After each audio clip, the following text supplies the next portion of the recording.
Missiles exploded on launch. Iran's air defenses hacked. Over 1,000 killed, spyware hit dissidents, IRGC top brass dead. Netanyahu says collapse is coming from within. An Iranian analyst agrees. The regime was brought to its knees. Is this the end for Iran's ruling clerics?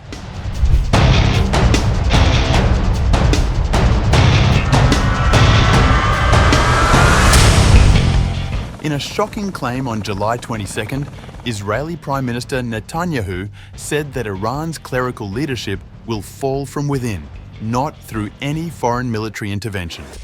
The statement came after Defense Minister Israel Katz warned of the possibility of a renewed campaign against the Islamic Republic. Everybody talks about regime change, and they envision the American army and Israeli forces invading Iran, boots on the ground, and all that stuff people spew. No, it has to come from within, from the people. Netanyahu further described Iran's nuclear and missile programs as a cancer and said Israel had no choice but to act militarily to remove those threats.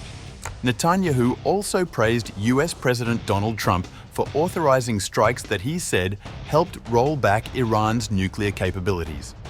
Netanyahu's comments came as Defense Minister Katz signaled a potential return to military pressure. There is a possibility of the campaign against Iran renewing.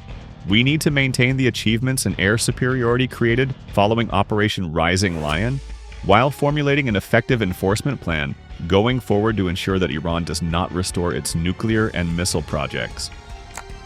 Notably, Operation Rising Lion, launched on June 13th, was Israel's largest coordinated military strike on Iran to date, initiating a series of surprise attacks that killed top Iranian military commanders and nuclear scientists, and triggered a 12-day war that caused widespread destruction on both sides.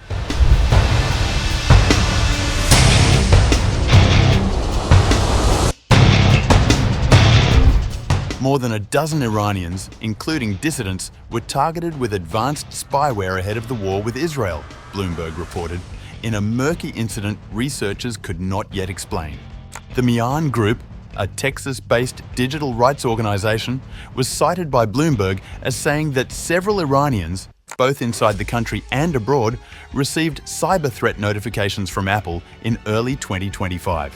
Victims included 2 dissidents in Iran and a Europe-based Iranian tech expert. The group believes the number of those affected is likely far higher. Hamid Kashfi, a Sweden-based cybersecurity researcher and founder of Darkcell, said he identified 12 additional victims, all located inside Iran and working in the tech sector or for government-linked institutions. According to Bloomberg, Apple characterized the attacks as exceptionally rare and costing millions of dollars, warning targets that the spyware campaign likely focused on them because of who you are or what you do.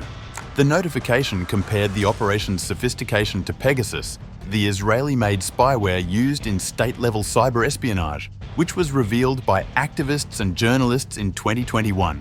Tehran has also frequently deployed international cyberattacks. Kashfi said the attacks likely involved zero-day, zero-click exploits, techniques that require no user interaction and leverage undiscovered vulnerabilities. Zero-click chains are more sophisticated, more expensive, one stage higher than typical hacking campaigns, but they weren't shy about using it and burning it. Full forensic examinations were often not possible, either because of access limitations or victims choosing to submit their phones to Iranian authorities rather than independent experts, Bloomberg reported. It was believed to be the first time such high-grade spyware has been deployed both inside Iran and against members of the Iranian diaspora.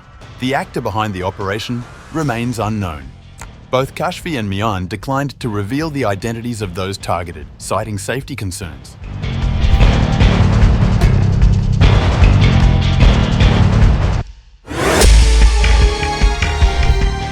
An Iranian analyst alleged in a newspaper interview that Israel caused over 100 Iranian missile launches to explode upon activation during the 12-day war in June, adding that the country's entire air defense system was hacked by Israel. We saw that 120 to 150 rocket launchers exploded the moment they were activated, and Iran's entire air defense system was hacked. The assertion was a rare, detailed account of specific military and intelligence failures in Iran's heavily controlled media. A former US intelligence officer, Michael Pregent, told Iran International that figures disclosed publicly are often understated, suggesting the level of Israeli penetration and infiltration could be even deeper. Laylaz further criticized Iran's unpreparedness for what he described as a multi-layered surprise attack by Israel, saying the breach exposed deep and widespread security failures. I no longer trust any military or security personnel, whether from the Revolutionary Guards, the Ministry of Intelligence, or the Army, unless proven otherwise. From a security standpoint, it can easily be said that the Islamic Republic of Iran was brought to its knees. During the war, Israel killed several senior commanders of Iran's Islamic Revolutionary Guard Corps, including Armed Forces Chief of Staff Mohammad Bagheri, IRGC Commander Hossein Salami, IRGC Aerospace Force Commander Amir Ali Hajizadeh, and IRGC Deputy for Operations Mehdi Rabbani. Asked whether Iran could recover its air defense system following the widespread hacking Laylaz described, Pregent was doubtful. Israeli airstrikes and drone attacks during the 12-day war killed hundreds of Iranians, including civilians, military personnel, and nuclear scientists.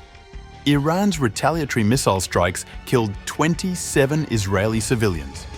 According to an Iranian government spokesperson, 1,062 Iranians were killed during the conflict, including 786 military personnel and 276 civilians. Laylaz also criticized the Islamic Republic's approach to possible negotiations with the United States, urging the government to first negotiate with its own people. Meanwhile, the White House said on July 21st that the Trump administration remains open to talks with Tehran as Iran prepares to meet with European allies for a new round of nuclear negotiations.